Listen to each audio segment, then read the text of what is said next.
Good evening everyone, welcome to Priyansh academy. Well UPSC वाले exam के अब ज़्यादा दिन रहे नहीं है और आपको पता है कि जनवरी के भी ना ऑलमोस्ट आप समझ सकते हो कि भाई 10 डेज जो है ना वो जा चुके हैं। ओके, सबसे बड़ी इंक्वायरी जो है ना आपकी आ रही थी मेरे पास में कि सर सी सेट की प्रिपरेशन कैसे करें, कि सी सेट बड़ा मुश्किल सा होता जा रहा है और सी सेट का ना बड़ा खौफ भी है कि सी सेट का क्या है, बड़ा खौफ है। जो स्टूडेंट्स जो है मैथ्स बैकग्राउंड से नहीं है उनमें भी है ना बड़ा खौफ है। और ये जो लास्ट में जो 2023 में जो सी सेट का एग्ज़ाम हुआ था उसने तो है ना जो है इस खौफ को और क्या कर दिया, और भी इंक्रीज़ कर दिया, क्योंकि वो पेपर बहुत ही है ना जो बिल्कुल ऐसा आया था कि एक्सप्रेशन नहीं था कि ऐसा पेपर भी आ सकता है क्या। ठीक है, इस तरह का पेपर था। ओके, तो आज हम यही देखेंगे यार सी सेट की जो है ना वो तैयारी सबसे पहले तो कैसे करें, उसके बाद में कब शुरू करें, और फिर उसके बाद में हम इसको कैसे ना वेल मैनर में ना एक लिमिटेड टाइम में हम इसको कैसे तैयार कर सकते हैं। यही सारी बातें जो है ना हम इस सेशन में करेंगे। ठीक है, तो ये कुछ जानकारी मेरे बारे में, और ज़्यादा आपके डाउट्स हैं तो आप क्या कर सकते हो, हमारे जो है ना टेलीग्राम ग्रुप में जुड़ सकते हो, और आप जो है ना वो क्या कर सकते हो कि हमारे व्हाट्सअप ग्रुप में भी है ना क्या कर सकते हो, आप ऐड हो सकते हो, जिससे आपको काफ़ी सारे जो है ना वो वीडियोज और स्टडी मटेरियल वगैरह मिलता रहेगा, और आप अपनी इंक्वायरीज भी ना यहाँ पे क्या कर सकते हो, पोस्ट कर सकते हो। ठीक है, तो कंटिन्यू ये पूरा जो है आप सेशन देखें। देखो क्या क्या डिस्कस करेंगे हम। सबसे पहले तो सी सेट क्या है, कई लोगों ने जो यूपीसी का फॉर्म अप्लाई कर देते हैं, यही नहीं पता चलता सर ये सी सेट क्या है, हाउ टू डू प्रिपरेशन, कि प्रिपरेशन इसकी कैसे करनी है और कब स्टार्ट करना है। कि कभी लोग, अब देखो कुछ लोगों का एग्जाम जो है ना वो 2025 में है, कुछ जो है ना वो सोचते हैं कि सर हमें तो 2026 में अटैम्प्ट देना है। तो अब जो 2025 में जो अटैम्प्ट दे रहे हैं वो सोच रहे हैं कि सर सी सेट की क्या प्रिपरेशन हम अभी से कर लें क्या, और करें तो हम कैसे प्रिपरेशन करें, 2026 वाले कब करें, और जिनका 2024 में है वो भी यही सोच रहे हैं कि सर हम प्रिपरेशन कब स्टार्ट करें और कैसे प्रिपरेशन करें। Which part two focus on, कि इसके ऊपर फोकस जो है ना हम किस पार्ट के ऊपर करना है, और how important is the maths. फिर सबसे बड़ी बात कि सर हमारा तो मैथ्स है ही नहीं, हम तो मैथ्स बैकग्राउंड से है ही नहीं, तो मैथ्स कैसे तैयार करेंगे हम, और मैथ्स कितनी ज़रूरी है। हाउ टू प्रैक्टिस कॉम्प्रहेंशन, सबसे बड़ा पार्ट फिर उसके बाद में कॉम्प्रहेंशन वाला आता है, और उसके बाद में रीजनिंग, कि रीजनिंग को जो है ना हम कैसे तैयार करें। तो ये सारी चीज़ें डिस्कस करेंगे। हमें जो है ना वो प्रिपरेशन कब से शुरू करनी है, व्हेन और हाउ, कि कब से तो स्टार्ट करें, और जो है ना वो कैसे प्रिपरेशन करें, मैथ्स कितना ज़रूरी है, कॉम्प्रिहेंशन कैसे तैयार करें, रीजनिंग को हमें कैसे तैयार करना है, विच पार्ट को फोकस हमें किसको करना है, ये सारी चीज़ें। सबसे पहले देखते हैं सर ये सी सेट क्या होता है, क्योंकि देखो बहुत सारे लोगों को नहीं पता है। अब देखो जिसका 2026 में जो एग्ज़ाम है उसको डेफिनेटली नहीं पता होगा। तो एक शॉर्ट जो मैं बात करते हैं, यूपीएससी का जो प्रीलिम्स का एग्जाम होता है, प्रीलिम्स में 2 पेपर होते हैं। फर्स्ट पेपर आपका होता है जीएस का। ठीक है, जीएस का जो पेपर होता है उसमें 100 क्वेश्चन होते हैं। एक क्वेश्चन जो है ना ये 2 मार्क्स का होता है, और टोटल जो है ना वो कितने जो है मार्क्स होते हैं, 200 मार्क्स होते हैं। ये जो पेपर है वो आपका डिसाइड करता है कट ऑफ, कि आपकी जो कट ऑफ डिसाइड होती है वो इसी पेपर से होती है। ठीक है, उसके बाद में सेकंड जो पेपर होता है, सेकंड शिफ्ट में सेम डे पेपर होते हैं, है ना। पेपर किस दिन होते हैं, एक ही दिन में दोनों पेपर होते हैं। ठीक है, तो पेपर कब होंगे, आपके एक दिन में पेपर होंगे। ये मॉर्निंग वाली शिफ्ट में होगा, ये इवनिंग वाली शिफ्ट में होगा। 80 क्वेश्चन होते हैं इस पेपर में, और 2.5 मार्क्स का एक क्वेश्चन होता है, और मार्क्स वही होते हैं 200। ये पेपर जो है ना कैसा होता है, क्वालिफाइड होता है। ये पेपर अपने नेचर में कैसा होता है, क्वालिफाइड। और क्वालिफाइड होता है इसलिए इसमें क्या होते हैं, इसमें आपको 66 मार्क्स लेके आने हैं। कितने मार्क्स लेके आने, 66 मार्क्स हैं भाई, ये परसेंटेज नहीं है। परसेंटेज की बात करूँ तो 33% है, आपको 33% लेके आने हैं, और मार्क्स कितने हो गए, 66। 66 मार्क्स तक पहुंचने के लिए हमें इन 80 क्वेश्चन में से कितने क्वेश्चन सही करने होते हैं, तो लगभग हम ऐसे समझ लो कि 27 क्वेश्चन सही कर देते हैं, 27 क्वेश्चन सही कर देते हैं, तो हम क्वालिफाइड हो जाते हैं। ये 27 जो है ना वो क्या है, ये क्वेश्चन हैं। और ये कैसे क्वेश्चन होने चाहिए, राइट क्वेश्चन, एब्सोल्यूट राइट होनी चाहिए। हमारे नेगेटिव हटा के अगर 27 क्वेश्चन है तो हम क्या कर सकते हैं, हम क्वालिफाई कर सकते हैं। अब सबसे बड़ी बात देखो, इसमें 2 चीज़ें हैं कि सर एक तो पिछली बार का पेपर बहुत हार्ड था, और ऊपर से ये क्वालिफाई है। अब क्वालिफाई पेपर है तो इसलिए हम इसको क्या नहीं कर सकते, हम इसको बहुत सारा टाइम भी नहीं दे सकते, और हम इसको क्या नहीं कर सकते, हम इसको लाइट भी नहीं ले सकते, क्योंकि बहुत सारे लोग पिछली बार के ऐसे हैं जो किस में हुए थे, सी सेट में फेल हुए थे, यहाँ पे वो कट ऑफ क्रॉस कर रहे थे बहुत सारे। और आप में से जिन्होंने पिछली बार एग्जाम दिया था ना, वो काफ़ी सारे लोग कमेंट करके यहाँ पे बता भी देंगे कि हाँ सर हमारा जो है ना वो सी सेट नहीं हुआ था। और सबसे बड़ी बात, आप जो है ना जो हमारे चैनल से जुड़े सभी लोग जानते होंगे, हुक्मी सर को जानते होंगे, जो इस टाइम पे जो है ना स्टेट पीसीएस में उन्होंने टॉप किया था, और प्रेजेंट में क्या है वो एसडीएम पोस्ट पे। वो भी जो है ना क्या हो गए थे, गलती से सी सेट में फेल हो गए थे। लाइट ले लिया था उन्होंने इस वजह से, कि लाइट लेने की वजह से वो क्या हो गए थे, गलती से जो है ना सी सेट में जो है ना फेल हो गए थे, यूपी से चूक गए थे, नहीं अदरवाइज वो एसडीएम की जगह शायद वो क्या होते, आईएएस होते। ठीक है, चलो अब बात करते हैं कि देखो आता क्या है इसमें। बोधगम्यता हिंदी और इंग्लिश दोनों में है मेरे पास में सिलेबस, दोनों में मैं आपको दिखाऊंगा। बोधगम्यता संचार कौशल सहित अंतर वैयक्तिक कौशल, उसमें तार्किक कौशल आता है, निर्णय लेना और समस्या समाधान, सामान्य मानसिक योग्यता जिसको अपन रीजनिंग कहते हैं और आधारभूत संकेतन कहते हैं। ठीक है, और ये क्या होती है, ये मैथ्स, ये क्या है, ये है मैथ्स और ये है रीजनिंग और ये है कॉम्प्रिहेंशन वाला पार्ट है। इंग्लिश में मैं आपको दिखाता हूँ कि इंग्लिश में क्या है। प्रॉब्लम सॉल्विंग, डिसीजन मेकिंग आ जाता है इसमें, जनरल मेंटल एबिलिटी आती है, कॉम्प्रिहेंशंस आते हैं, एनालिटिकल लॉजिकल रीजनिंग आ जाती है, डेटा इंटरप्रिटेशन आ जाता है, उसके बाद interpersonal skill including communication skill, ये सारी चीज़ें होती है। बेसिकली हम इसमें देखें तो इसमें 2 पार्ट्स होते हैं, जिसमें एक में तो आपका क्या आ जाता है, मैथ्स एंड रीजनिंग आ जाता है। किसको मैं 2 पार्ट्स में नाम दूँ तो इसमें एक तो क्या हो जाता है, मैथ्स एंड रीजनिंग, और दूसरा पार्ट जो हो जाता है वो आपका हो जाता है कॉम्प्रिहेंशंस वाला। दूसरा पार्ट है आपका कॉम्प्रिहेंशन वाला, जिसको हम सिंपल सा, अगर मैं इसको सिंपल में कहूँ तो कभी हमने जो है ना 10th और 12th में देखे थे अनसीन पैराग्राफ। क्या होता है अनसीन पैराग्राफ, अगर हमारी सिंपल लैंग्वेज में इसको कहूँ तो अनसीन पैराग्राफ होते हैं जिससे क्वेश्चन आते हैं। ये इसका सिलेबस है, मोटा मोटा इसका सिलेबस की बात करूँ तो। Types of the question in the civil service aptitude, जिसको अपन सी सेट कहते हैं, सी यानी सिविल और इसका में SAT ये है आपका, है ना, सर्विस एप्टीट्यूड टेस्ट। तो देखो इसमें 2 जो है ना बेसिक सब्जेक्ट, तो इसमें 2 ही होते हैं, जिसमें 3 सब्जेक्ट होते हैं, जिसमें से आप फर्स्ट तो क्या मान सकते हो, मैथ्स मान सकते हो, मैथ्स एंड रीजनिंग। क्या फर्स्ट तो है ना किसको ना जो है डिवाइड कर सकते हो, मैथ्स एंड रीजनिंग में डिवाइड कर सकते हो। दूसरा जो है ना वो कौन सा होता है आपका, कॉम्प्रिहेंशंस वाला पार्ट होता है, और इन कॉम्प्रिहेंशंस को हम सिंपल लैंग्वेज में क्या कहते हैं, अनसीन पैराग्राफ कह सकते हो आप। क्या कह सकते हो इनको, अनसीन पैराग्राफ, जो हमारे 10th एंड 12th में आया करते थे, हिंदी और इंग्लिश वाले पेपर में आते थे। देखो मैथ एंड रीजनिंग टोटल जो है ना, मैंने क्वेश्चंस कितने बताए थे, टोटल क्वेश्चंस जो होते हैं वो 80 होते हैं। 50-50 का रेशो रहता है लगभग, लेकिन ये रेशो क्या रहता है, 40 to 60% रहता है। कभी 40 to 60% आपका मैथ रीजनिंग आ जाता है, और कभी जो है ना वो क्या होता है 40 to 60% ही आपका क्या जाता है, अनसीन पैराग्राफ। अगर ये 40 होता है तो ये 60 हो जाता है, ये 60 होता है तो ये 40 हो जाता है, इस तरह का रेशो रहता है इनमें, इसलिए दोनों ही चीज़ें इंपॉर्टेंट होगी। अब देखो जिन लोगों की मैथ रीजनिंग अच्छी है तो वो यहाँ पे थोड़ा सा श्योर हो सकते हैं कि हाँ यार ये रीजनिंग वाला पार्ट ऐसा है कि हम कर सकते हैं, है ना। और कुछ लोग जिनका मैथ्स नहीं है वो क्या करेंगे, वो इधर की तरफ है ना ज़्यादा फोकस करेंगे। तो ये एक है ना मोटा मोटी है ना सिलेबस में ये आता है, math reasoning and unseen paragraphs आते हैं, और ये इतना इतना इनका पार्ट रहता है। ओके, सिंपल से अगर अपन बात करें ना जो है स्ट्रेटजी की स्ट्रेटजी की अगर मैं बात करूँ तो वो अपन आगे डिस्कस करेंगे। और अब बात करते हैं हाउ इम्पोर्टेंट इज़ मैथ्स, कि सर मैथ्स जो है ना वो कितना इंपॉर्टेंट है। या यहाँ पे आपने देखा कि इस पेपर में आने वाला क्या है, तो ये इस पेपर में क्या आने वाला है, मैथ एंड रीजनिंग के आपको है ना जो है क्वेश्चंस देखने को मिल जाएंगे 40 के आसपास में, और 40 के आसपास में आपको कॉम्प्रिहेंशंस वाले क्वेश्चन देखने को मिल जाएंगे। इसमें से क्या हो जाएगा, 5 ऊपर या 5 नीचे हो जाएंगे। हो सकता है कि कभी यहाँ से 45 क्वेश्चन हो तो यहाँ से 35 क्वेश्चन हो जाएंगे, यहाँ से 35 क्वेश्चन हो तो यहाँ से कितने क्वेश्चन हो जाएंगे, 45 क्वेश्चन हो जाएंगे, और दोनों मिलाकर कितने क्वेश्चन रहने वाले, 80। ओके, अब सबसे पहले एक एक चीज़ों की बातें करेंगे। सबसे पहले बात करते हैं कि सर मैथ्स कितनी इंपॉर्टेंट है। देखो मैथ्स बहुत इंपॉर्टेंट है। मैथ्स इसलिए इंपॉर्टेंट है क्योंकि आपको एक छोटी सी स्टडी बताता हूँ मैं, कि आपको क्या करना है, आपको 80 क्वेश्चन पेपर में देखने को मिल रहे हैं, और हमें पता चला कि हमें कितने क्वेश्चन जो है ना एक्यूरेट सही करने, 27 क्वेश्चन एक्यूरेट सही करने हैं। ये क्या आंसर है कि ये एक्यूरेट जो है ना वो राइट होनी चाहिए आपके। कैसे हैं, एक्यूरेट राइट वाले क्वेश्चन हैं, बिल्कुल जो हमारे एक्यूरेट है नेगेटिव हटा के। तो इसलिए हमें क्या करना है, हमें इन 80 क्वेश्चंस में से टारगेट लेना है कि हम कितने क्वेश्चन करें, लगभग 50 से लेके और 55 क्वेश्चन ही हम अटैम्प्ट करें। हम क्या करेंगे, 50 से लेके 55 क्वेश्चन ही अटैम्प्ट करेंगे, और हम मान के चलते हैं कि इसमें से सर हमारे जो है ना वो कितने क्वेश्चन सही हो जाएंगे, 40 के आसपास में क्वेश्चन सही हो जाएंगे, और बाकी के क्वेश्चन क्या हो जाएंगे, रॉन्ग हो जाएंगे। बाकी के जो जितने 15 क्वेश्चन बच गए, अगर कोई 55 क्वेश्चन अटैम्प्ट करता है तो 15 क्वेश्चन क्या हो जाएंगे, ये क्वेश्चन रॉन्ग हो जाएंगे और ये क्वेश्चन राइट हो जाएंगे। इन 15 का हम नेगेटिव निकाल देंगे 5 क्वेश्चन क्या हो जाएगा, ये हमारा नेगेटिव निकल जाएगा 1/3। तो इन 40 में से हमारे एक्यूरेट कितने क्वेश्चन बैठते हैं, 35। अब इनको 2-3 को अपन और रॉन्ग मान लेते हैं तो भी हमारा ये कितना हो जाएगा, लगभग 30 के आसपास में क्वेश्चन हमारे क्या हो जानी चाहिए, सही हो जानी चाहिए। फर्स्ट चीज़ जो है वो हमने यहाँ पे ये देखा कि सर जो 80 क्वेश्चन है ना, इनमें हमारा टारगेट ही क्या होना चाहिए, हमारा 50 से लेकर 55 क्वेश्चन का ही टारगेट होना चाहिए। उस टारगेट में हमें पता है कि मैथ्स एक ऐसी चीज़ है, अगर किसी को आती है, जिसका मैथ्स ऑलरेडी स्ट्रॉन्ग है, तो वो क्या करो, वो इस मैथ्स पे ही फोकस करके जाओ। वो इसलिए फोकस करके जाओ क्योंकि यहाँ से लगभग जो है ना आपको कितने क्वेश्चन देखने को मिलते हैं, लगभग जो है ना वो आपको 10 से लेकर और 15 क्वेश्चन देखने को मिलेंगे मैथ्स वाले। ठीक है, 10 क्वेश्चन के आसपास में ना आपको बिल्कुल मैथ्स वाले क्वेश्चन देखने को मिल जाएंगे ईजी। बाकी तो जो है ना ये 20 क्वेश्चन 22 क्वेश्चन भी हो जाएंगे, लेकिन वो बहुत क्या हो जाएगा कि लेवल थोड़ा सा हार्ड हो जाएगा। लेकिन कुछ क्वेश्चंस 10 क्वेश्चंस ऐसे बैठ जाते हैं यहाँ पे जो हम आराम से कर सकते हैं, आप में से कोई भी कर पाएगा।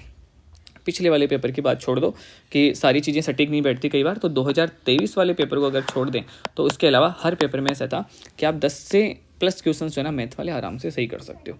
इसमें एक्यूरेसी होती है, इसमें क्या होती है एक्यूरेसी, तो आपको पता चल जाता है कि ये मेरा क्वेश्चन सही है या गलत है। तो यहाँ पे आपको क्या है कि यहाँ पे देखो 27 क्वेश्चन ही करने हैं। अब आपको 10 क्वेश्चन मैथ के मिलते हैं और आप इसमें से 15 क्वेश्चन, 10 से लेकर 15 क्वेश्चन, अगर आपके पास में 10 क्वेश्चन सही हो जाते हैं तो आप वहीं कंफर्ट जोन में आ जाते हो। और आपको क्या यहाँ पे फिर क्या होता है कि यहाँ पे सिर्फ आपको 17 के आसपास में क्वेश्चन और ठीक करने होते हैं, इसलिए मैथ यहाँ पे ज़रूरी है।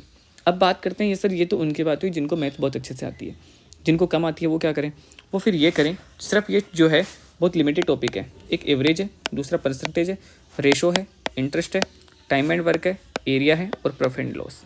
ये 7 ऐसे टॉपिक है जहाँ से ज़्यादातर टाइम क्वेश्चंस आते हैं, यहाँ से आते ही आते हैं। आपको 10 क्वेश्चन से लेके और 15 क्वेश्चन आपको यहीं से देखने को मिल जाते हैं, लगभग 10 क्वेश्चन ऑलमोस्ट आपको यहाँ से देखने को मिल जाते हैं। और यहाँ पे ये चीज़ें करना ईजी है, जैसे एवरेज डेली रूटीन लाइफ में भी हम काम में लेते हैं, परसेंटेज है, रेशो है, इंटरेस्ट है, ये सारे क्वेश्चन है ना आप आराम से कर सकते हो। लगभग आप 15 दिन अगर इसको देते हो तो ये टॉपिक तैयार हो जाते हैं। 2 घंटे 15 दिन दोगे तो ये टॉपिक आराम से तैयार हो जाते हैं। इसलिए मैथ्स क्या है, कितना इंपॉर्टेंट है, तो मैथ्स इतना इंपॉर्टेंट है। अब कोई कहेगा सर बिल्कुल ही नहीं आता, आज तक ही नहीं पढ़ा और आज से आगे भी नहीं पढ़ेंगे, तो फिर आपको क्या कर सकते हो कि आप इसको कंप्लीट स्किप नहीं करके और कम से कम ये 4 टॉपिक कर लो। आप फिर क्या कर लो, ये 4 टॉपिक भी अगर कर लेते हो ना तो भी फिर क्या है आपके लिए ईजी हो जाएगा। तो ये 4 टॉपिक तो फिर आपको करके जानी है। इससे आपको काफ़ी क्या हो जाएगा कि ना एक कॉन्फिडेंस मिल जाएगा इस वाले क्वेश्चंस के कारण। उसके बाद में बात करते हैं सर, कंप्रेशंस वाला पार्ट आता है, ठीक है, इसका क्या किया जाए। तो देखो सिंपल से लैंग्वेज में अगर मैं कहूँ तो ये क्या है, ये अनसीन पैराग्राफ। पहली बात तो ये कि ये क्या है, एक तरह से अनसीन पैराग्राफ, लेकिन इतना ईजी नहीं है जितना अनसीन पैराग्राफ मैं बता रहा हूँ। नहीं तो फिर हम क्या करते, इन्हीं को कर लेते और सी सेट में कोई फेल ही नहीं होता। इनको तैयार करने का देखो सबसे बेस्ट जो तरीका क्या है वो है एडिटोरियल। न्यूज़पेपर आपको पढ़ना ही पढ़ना है, न्यूज़पेपर में से ये आपको क्या करना है, ये एडिटोरियल पढ़ने, डेली आप पढ़ते भी हो।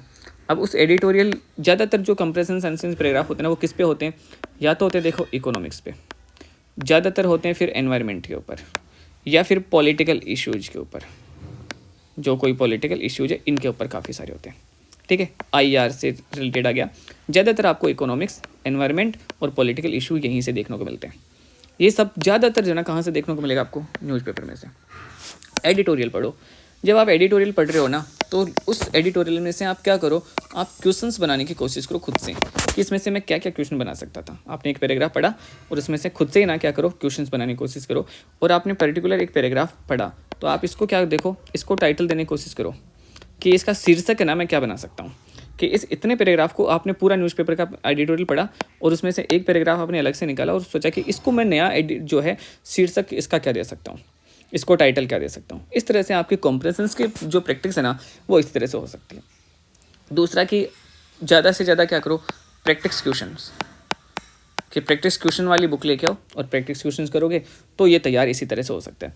ये एक दिन में नहीं तैयार होता। इसको आप क्या करो, इसको जो ना जब से आप पढ़ रहे हो, ये ऐसा पार्ट है सी सेट का, ये ऐसा पार्ट है जिसको क्या करना, आप जब भी आप पढ़ रहे हो, आपका जो है एग्ज़ाम 2026 में टारगेट हो या फिर आपका 25 में हो, 24 में है तो अभी से शुरू हो जाओ, है ना, 26 में तो भी आप कंप्रेशन वाले पार्ट को इसी तरह से देखो, क्योंकि आपके पास में 26 में अटैम्प्ट कर रहे हो, 25 में तो आपके पास में टाइम है।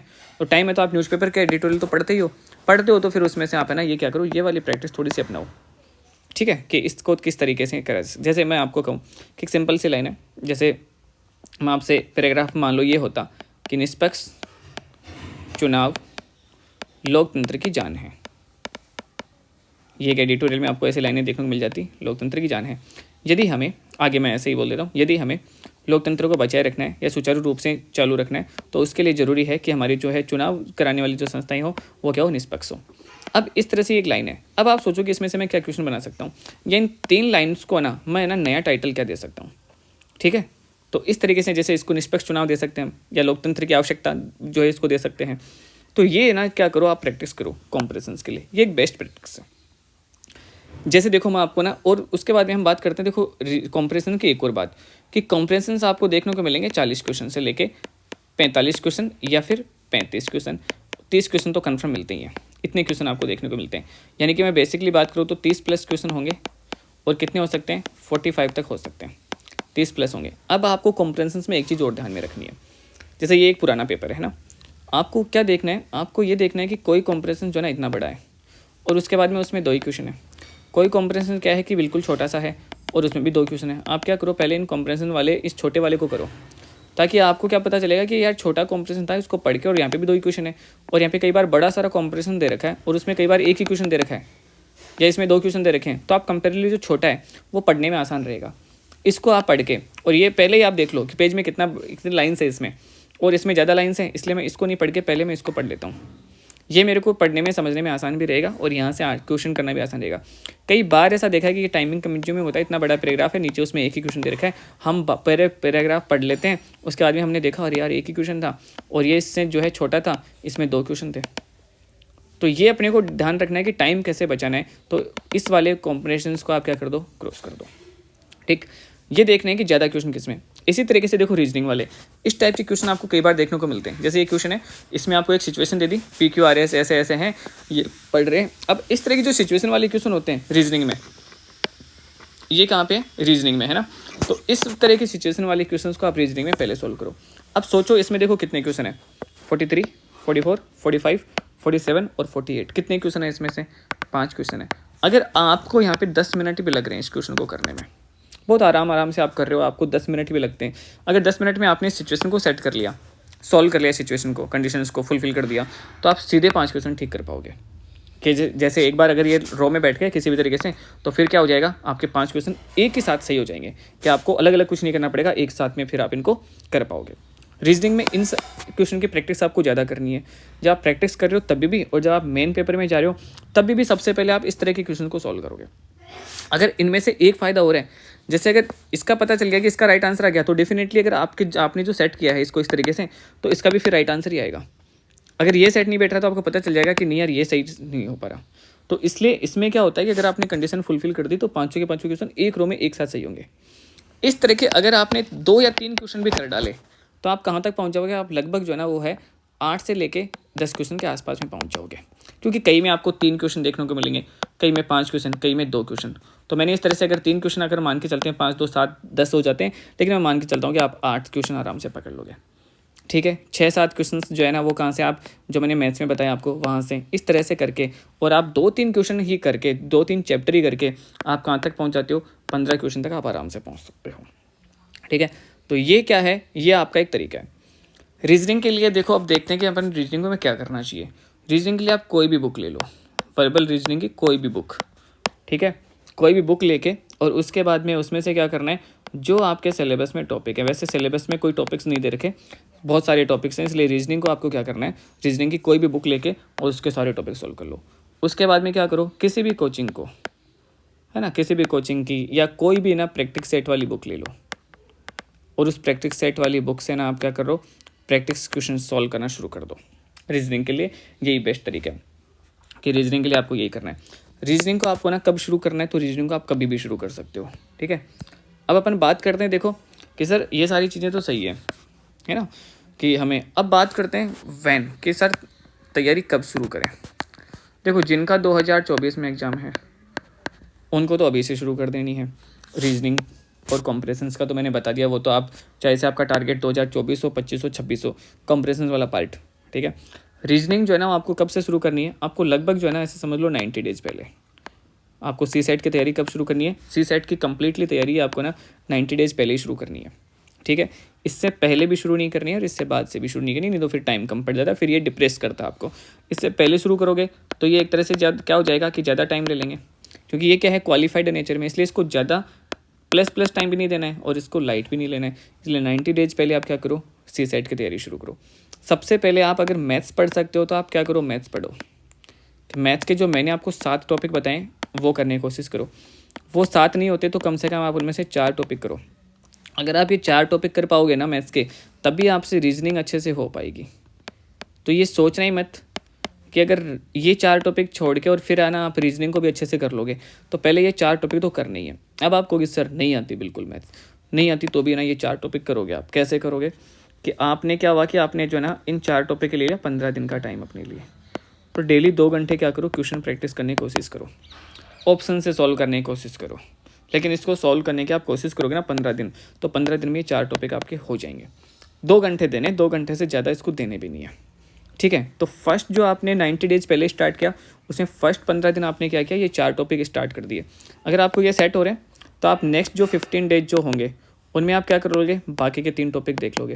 लेकिन आपसे नहीं हो पा रहा तो इन 3 टॉपिक को आप क्या कर दो, फिर स्किप कर दो। फिर आप नेक्स्ट वाली जो 15 डेज हैं उनमें क्या करो, 1 महीने तक आप रीजनिंग, यानी कि फिर इसको 30 डेज का प्रोग्राम बना के और आप क्या करेंगे, रीजनिंग के ऊपर आ जाएंगे। और रीजनिंग आपको क्या करनी है, डेली सॉल्व करनी है। इसी तरीके से आपको क्या करना है कि जब ये कंप्लीट हो जाएगा, अब आपके पास में देखो कितने दिन आपके कंप्लीट हो गए, 15 डेज आपने मैथ्स में दे दिए और 30 डेज जो है ना वो आपने केस में दे दिए रीजनिंग में। अब तक आपने कंपैरिजन पार्ट को टच ही नहीं किया। अब आपके पास में 45 डेज पड़े हैं। इन 45 डेज में आपको वही क्या करना है कि 2 घंटे जो है ना वो क्या करना है, कॉम्प्रिहेंशन सॉल्व करने हैं। साथ साथ में आप है ना 15-20 मिनट इसमें से टाइम निकाल के और वापस रीजनिंग वाले और मैथ्स वाले टॉपिक्स को भी क्या करोगे, रिकॉल करोगे। और ज़्यादा से ज़्यादा फिर क्या करना है आपको, सिर्फ क्वेश्चन प्रैक्टिस करनी है। लास्ट वाले मंथ में क्या करना है आपको कि सिर्फ क्या करना है, क्वेश्चन प्रैक्टिस करनी है। टॉपिक्स नहीं पढ़ के फिर आप क्वेश्चन प्रैक्टिस करो, क्योंकि इसमें फिक्स टॉपिक नहीं है। कई बार किस तरह का क्वेश्चन आता है, कई बार किस तरह का। तो आपको बेटर है कि आप टॉपिक पढ़ने से ज़्यादा क्वेश्चन पे प्रैक्टिस करेंगे। ये एक तरीका है जिससे आप है ना सीसेट को ना जो है बहुत ईजी वे में पास कर सकते हो। ठीक है। फेल होने का कारण ये है कि इसको हम क्या ले लेते हैं, लाइट ले लेते हैं कि नहीं यार हमें तो मैथ्स नहीं आती, हमें तो सीसेट आता ही नहीं है, तो हम इसको लाइट ले लेते हैं। ठीक है। फेल होने का कारण सिर्फ यही है। ठीक है। ज़्यादा हमें टाइम भी नहीं देना है, ज़्यादा इसको क्या करना है, हमें फोबियो भी नहीं बना के जो है घूमना है कि हम इसको फोबियो बना के घूमें। एक बेटर और एक आसान सा तरीका है सीसेट को इस तरह से पास करने का, और किया जाता है इस तरीके से ही। ठीक है। Thank you, all the best. फिर भी आपके कुछ डाउट्स हैं तो शुरू में मैंने आपको एक व्हाट्सअप नंबर जो दिया, वहाँ पे आप हमारे ग्रुप से जुड़ सकते हो। ठीक है। Thank you, all the best. अगर फिर भी आपके डाउट्स हैं तो आप हमें हमारे टेलीग्राम पे कहीं पे भी मैसेज डाल सकते हो।